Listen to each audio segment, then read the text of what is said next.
Hello बच्चों, let's read the question. The question is when a sound wave is reflected from a wall, the phase difference between the reflected and incident pressure wave is. तो pressure wave जो आ रही है और reflected wave है उनके बीच में phase जो होगा वो क्या रहेगा वो हमें बताना है. तो देखिए की कॉन्सेप्ट में हमें क्या पता होना चाहिए. की कॉन्सेप्ट में हमें पता होना चाहिए कि जब भी हमारी वेव किसी रिजिड बॉडीज पर रिफ्लेक्ट होती है तो रिजिड बॉडी पर रिफ्लेक्ट होने की वजह से उसके जो पार्टिकल होते हैं बॉडी के पार्टिकल वो वाइब्रेट नहीं करते हैं. ये कॉन्सेप्ट हमें पता होना चाहिए. ठीक है, नॉट वाइब्रेट. ठीक है, अब देखिए हमें जो सिचुएशन दे रखी है उसमें हमारे पास क्या है. इस तरह से एक वॉल है. वॉल हम जानते हैं कैसी होती है, रिजिड होती है. ठीक है, तो जो भी साउंड वेव आएगी इस वॉल पर, ठीक है, रिजिड वेव पर आ रही है.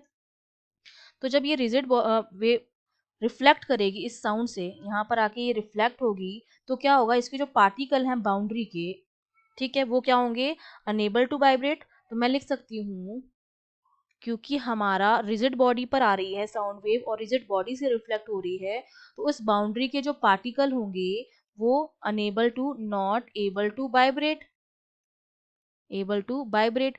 और जब वो वाइब्रेट ही नहीं करेंगे तो जो हमारी रिफ्लेक्टेड वेव है वो क्या जनरेट करेगी, उसमें डिस्प्लेसमेंट क्या आएगा, जीरो आएगा. ठीक है, इसकी वजह से डिस्प्लेसमेंट जो आएगा वो क्या होगा, जीरो हो जाएगा. Displacement is zero in reflected wave. Reflected wave और रिफ्लेक्टेड वेव में जिन पार्ट्स पर डिस्प्लेसमेंट जीरो होता है, जिन पॉइंट्स पर डिस्प्लेसमेंट जीरो है, उन पॉइंट्स पर जो प्रेशर होता है, प्रेशर वाइब्रेशन जो होता है उन पॉइंट पर वो मैक्सिमम होता है. प्रेशर वाइब्रेशन जो होता है वो हमारा क्या होता है, मैक्सिमम होता है.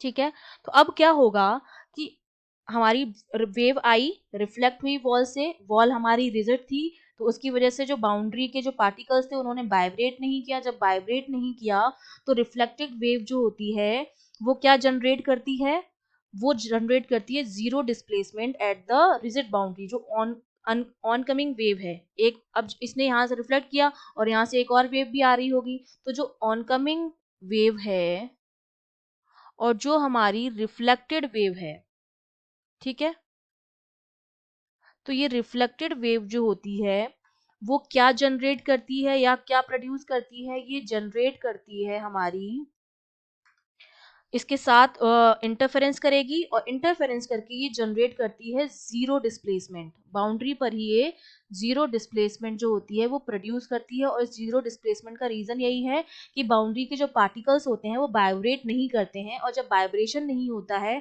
तो क्या होता है कि जो भी वेव आ रही है अब सोर्स से और जो रिफ्लेक्टेड वेव है दोनों इंटरफेरेंस करेंगी, दोनों के बीच में क्या होता है, इंटरफेरेंस होता है. और इंटरफेरेंस के बाद ये बाउंड्री पर जीरो डिस्प्लेसमेंट जो है वो प्रोड्यूस करती हैं. और जिन पॉइंट्स पर जीरो डिस्प्लेसमेंट होता है उन पॉइंट पर जो प्रेशर होता है, प्रेशर वाइब्रेशन जो होता है मैक्सिमम होता है. इस वजह से जो रिफ्लेक्टेड प्रेशर वेव है वो सेम फेज में होती है इंसिडेंट वेव के साथ. उसकी वजह से जो रिफ्लेक्टेड वेव है हमारी, रिफ्लेक्टेड प्रेशर वेव, वो in same phase with incident wave, उसकी वजह से वो उनके उसके साथ सेम फेज में होती है. जो रिफ्लेक्टेड प्रेशर वेव है वो इंसिडेंट वेव के साथ सेम फेज में होती है. और अगर फेज सेम है दैट मीन्स उनके बीच में फेज डिफरेंस कितना हो गया, जीरो हो गया. तो दैट मीन्स ए ऑप्शन जो हो जाएगा हमारा क्या हो जाएगा, करेक्ट हो जाएगा. I hope you understood well. All the best.